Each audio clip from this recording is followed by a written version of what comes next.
اعوذ باللہ من الشیطان الرجیم، بسم اللہ الرحمن الرحیم۔ میں ہوں سلیم جمٹ اور آپ دیکھ رہے ہیں میرا YouTube channel the facts finder. آج کی ویڈیو کو باقاعدہ آغاز کرنے سے پہلے حسب معمول ایک گزارش کہ جو لوگ میرے چینل پہ فرسٹ ٹائم وزٹ کر رہے ہیں میرے چینل کو سبسکرائب کر کے بیل کا آئیکن پریس کر لیں تاکہ ہر آنے والی نئی ویڈیو کا نوٹیفیکیشن آپ تک پہنچ سکے۔ جیسا کہ آپ کو معلوم ہے کہ اس چینل سے آپ کو ACC کے پلیٹ فارم سے تازہ ترین صورتحال سے آگاہ کیا جاتا ہے۔ آج میں اپنی اس ویڈیو میں ایک مفتی صاحب کے بارے میں گزارش کرنا چاہتا ہوں۔ آپ تمام احباب ان کی شخصیت سے واقف ہیں اور مفتی صاحب کی خدمت میں ایک گزارش کرنا چاہتا ہوں، اور اس کا آغاز میں اس شعر سے کروں گا کہ نکل جاتی ہے جس کے منہ سے سچی بات مستی میں، نکل جاتی ہے جس کے منہ سے سچی بات مستی میں، فقیہ مصلحت بیں سے وہ رند بادہ خار اچھا۔ علامہ اقبال صاحب کا شعر ہے، اور علامہ اقبال صاحب نے ایسے علماء کرام، ایسے فقہائے کرام کے بارے میں یہ شعر لکھا ہے کہ نکل جاتی ہے جس کے منہ سے سچی بات مستی میں۔ ایک ایسا شخص جو کہ نشے کا عادی ہوتا ہے اور نشے کی حالت میں اس کے منہ سے سچی بات نکل جاتی ہے، تو وہ شخص ایک ایسے مفتی صاحب سے اور ایک ایسے فقہ بیان کرنے والے سے جو کہ ممبر پہ بیٹھ کے فقہ بیان کر رہا ہوتا ہے لیکن مصلحت کے تحت بیان کر رہا ہوتا ہے، کسی کو خوش کرنے کے لیے بیان کر رہا ہوتا ہے، اپنے باس کو خوش کرنے کے لیے بیان کر رہا ہوتا ہے، دین کو توڑ مروڑ کے بیان کر رہا ہوتا ہے، حق بات کرنے سے وہ ڈرتا ہے۔ تو ایسے مفتی صاحب سے، ایسے علماء کرام سے، ایسے فقہائے کرام سے بہتر وہ شخص ہے جس کے منہ سے نشے کی حالت میں سچی بات نکل جاتی ہے۔ یہ کس نے فرمایا؟ علامہ اقبال صاحب نے فرمایا۔ تو جناب میں گزارش کرتا ہوں ایسے تمام علماء کرام سے، ایسے تمام فقہائے کرام سے، ایسے تمام مفتیان عظام سے، وہ انتہائی قابل احترام ہے ہمارے لیے، ہم ان کی بہت عزت کرتے ہیں، لیکن خدا را آپ کے منہ سے جو بات نکلتی ہے اس کو ریفرنس بنایا جاتا ہے، اس کو پبلک سن کے، آپ کے عمل کو دیکھ کے پبلک جو ہے وہ اپنا عمل کر رہی ہوتی ہے۔ آپ ان لوگوں کو جہنم کا ایندھن بنانے کے بجائے ان کو جنت کی طرف لے کر جائیں، ان کو حق بات بتائیں، سچ بات بتائیں جو کہ سچی بات ہے۔ دیکھیں، آپ کہتے ہیں جی کہ زلزلوں سے بچنے کے لیے، آفات سے بچنے کے لیے قرآن پاک کی فلاں آیت تلاوت کریں، فلاں سورت تلاوت کریں، لیکن خدا را ان لوگوں کو یہ بھی بتائیں کہ آپ مخلوق خدا کے ساتھ حسن سلوک سے پیش آئیں، مخلوق خدا کے ساتھ جو آپ کا رویہ ہے، جو آپ کا لین دین ہے، اس کو بھی بہتر کریں، اس میں آپ یہ جو ڈنڈی مارتے ہیں اس سے بھی بچیں۔ یہ بات بھی آپ کے منہ سے نکلنی چاہیے۔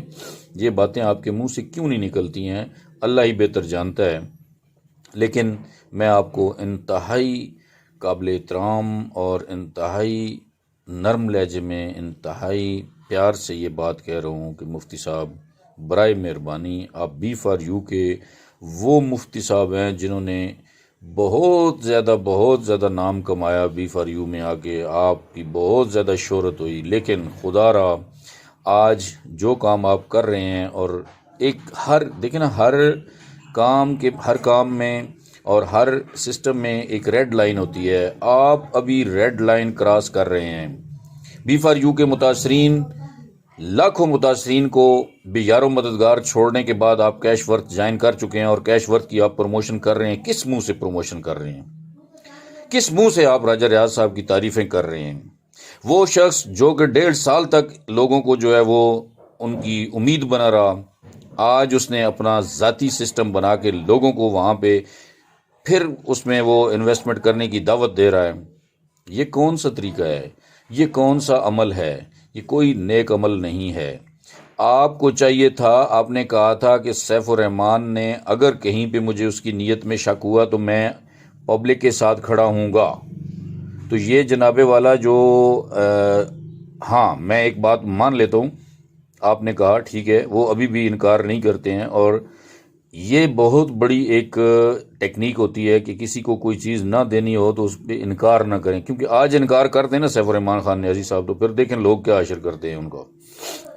تو جناب والا، لوگوں کے اس غضب سے بچنے کے لیے، لوگوں کے اس غصے سے بچنے کے لیے وہ تو کبھی بھی یہ نہیں کہیں گے کہ جی میں نہیں دیتا ہوں، انہوں نے تو یہی کہنا ہے کہ میں دوں گا۔ کب دوں گا؟ جب میرے اکاؤنٹ اوپن ہوں گے۔ آپ کے اکاؤنٹ کب اوپن ہوں گے؟ آپ نے پیش ہی نہیں ہونا ہے پیشیوں پہ، آپ نے تو باریاں باندھی ہوئی ہیں، آپ تو ایک باری آپ نہیں جاتے، کبھی توصیف عامر نہیں جاتا، کبھی کوئی نہیں جاتا، کبھی کوئی نہیں جاتا، تو آپ نے آپس میں یہ نمبر لگائے ہوئے ہیں کہ اس پیشی پہ میں نے نہیں جانا ہے، اگلی پہ آپ نے نہیں جانا ہے، تو اس طرح یہ کام کبھی بھی ختم ہونے والا نہیں ہے۔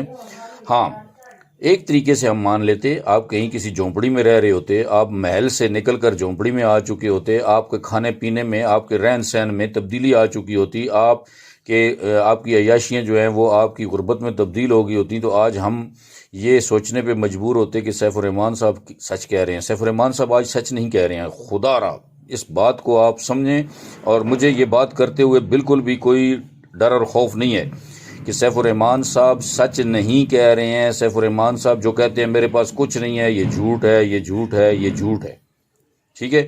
لہٰذا ہم نے یہ ذمہ داری لی ہوئی ہے کہ ہم پبلک کے سامنے حقائق لائیں گے۔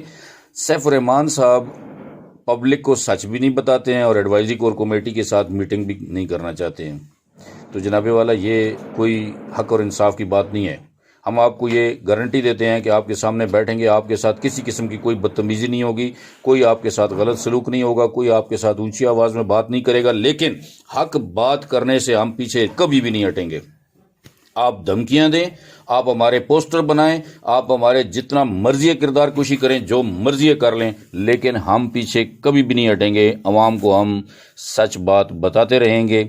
اسی کے ساتھ اجازت چاہتا ہوں، اور آخر میں ایک مرتبہ پھر مفتی زاہد صاحب کی خدمت میں گزارش کرتا ہوں کہ مفتی صاحب خدا کے لیے دین کو توڑ مروڑ کے بیان نہ کریں، اور وہ کام نہ کریں کہ آپ کے مقابلے میں اس شخص کو جو اہمیت دی گئی ہے، جو نشے کی حالت میں سچی بات کر دیتا ہے، اس بات کو آپ اس پر عمل نہ کریں۔ آپ مفتی ہیں، آپ عالم دین ہیں، آپ کو چاہیے کہ اپنی ذمہ داریوں کا احساس کریں، آپ نے جو علم سیکھا ہے اس کو بروئے کار لاتے ہوئے، اس پر عمل کرتے ہوئے لوگوں تک حق بات پہنچائیں۔ اسی کے ساتھ میں اجازت چاہتا ہوں، اللہ حافظ۔